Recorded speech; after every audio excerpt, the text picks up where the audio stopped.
Nessa videoaula, a gente vai falar sobre semicondutores intrínsecos e semicondutores extrínsecos, que também são chamados de semicondutores impuros. Vamos falar agora sobre semicondutores intrínsecos. Até agora, a gente falou sobre semicondutores e implicitamente a gente considerou que todos os semicondutores eram intrínsecos, pois de acordo com o exemplo que a gente já tinha analisado anteriormente, podemos observar que aqui a gente considerou que todos os átomos que compõem a nossa rede cristalina ou eram silício ou eram germânio. Vamos considerar exemplo aqui que todos os átomos que compõem nossa rede cristalina é o silício. Podemos observar que não temos átomos de outro elemento compondo a nossa rede, a não ser o átomo de silício. Então a gente considera um semicondutor como sendo um semicondutor intrínseco quando ele não contém impureza em quantidade suficiente para alterar as propriedades dele.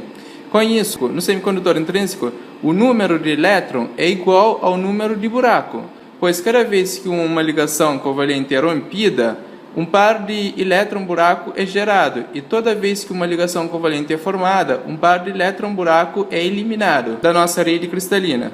Vamos falar agora sobre semicondutores extrínsecos, que também chamados semicondutores impuros. Como o próprio nome já diz, são semicondutores que possuem impureza na sua rede cristalina.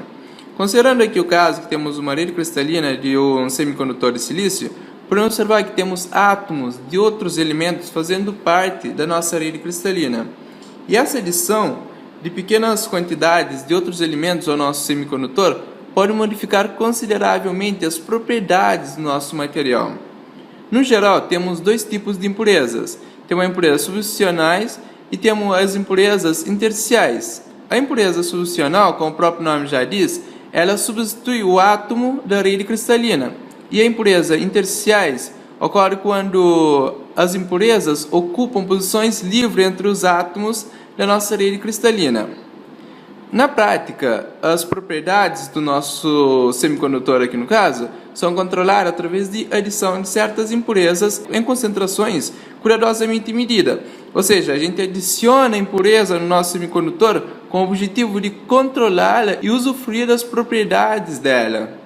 As impurezas substitucionais mais usadas são certos elementos pentavalentes e certos elementos também trivalentes. No exemplo aqui temos alguns exemplos de elemento pentavalente e elemento trivalente usados como impureza na nossa rede cristalina. Esses elementos aqui, pentavalente, eles possuem 5 elétrons na sua camada de valência, enquanto que essa aqui, trivalente, possui 3 elétrons na sua camada de valência. Aqui podemos observar a representação esquemática aqui do átomo pentavalente e esse aqui do átomo trivalente. Conforme a gente falou, ele pentavalente possui 5 elétrons na sua camada de valência, enquanto o trivalente possui apenas 3 elétrons na sua camada de valência. Vamos considerar aqui o primeiro caso, na qual a gente adicionou um elemento pentavalente à nossa rede cristalina. Podemos observar que aqui no caso a gente considerou uma rede cristalina de silício e aqui a gente adicionou a nossa impureza, aqui no caso um elemento pentavalente à nossa rede. E esse elemento pentavalente, como a gente falou, ele possui 5 elétrons na sua camada de valência. Então, esses 5 elétrons, ele possui disponível para realizar a ligação covalente com outros átomos vizinhos de silício. Só que os átomos vizinhos de silício, eles possuem apenas 4 elétrons de valência disponíveis para realizar a ligação covalente.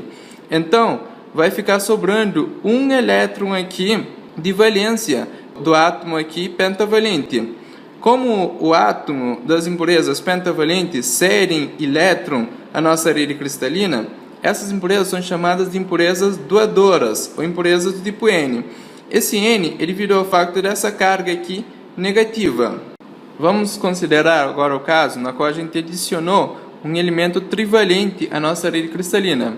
Para observar que a gente continuou com o nosso elemento semicondutor, o silício, com 4 elétrons de valência, sua última camada, e esse elemento trivalente que a gente adicionou, ele possui apenas 3 elétrons de valência na sua última camada, o que significa que ele vai fazer a ligação com esse átomo de silício aqui vizinho, com esse átomo aqui de silício e com esse outro átomo aqui de silício.